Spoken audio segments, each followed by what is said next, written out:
Noong umagang yon, habang tinatahak ko ang kahabaan ng EDSA sa may Pasig City, mayroon tayong nadaanan na isang rider nagtutulak ng kanyang motor. Kaya hinintuan natin ito at tinanong baka tayo'y makatulong. Kawawa naman to. Flat. Ang buong akala ko rito ay flat yung kanyang gulong, kaya niya tinutulak ito. Kaya naman pala ay naubusan lang pala siya ng gas. Anong nangyari, boss? Flat? Naku.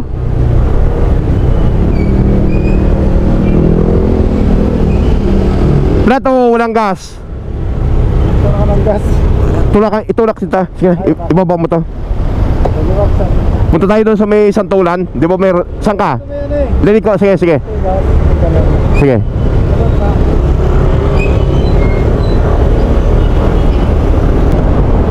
Ayun, flat din yun, no? Flat yata yun, no? Yan ang mahirap pag flat. Hindi na may tutulak. Sige, sige. Oy. Sa Michelle. Sige. Mag C5 na lang ako. Diyan namin dadalhin sa may C5. Sa may Ortigas. Diyan sa Michelle Ortigas Avenue. A few minutes later. Diyan ka na. Ayun, doon na sa Michelle.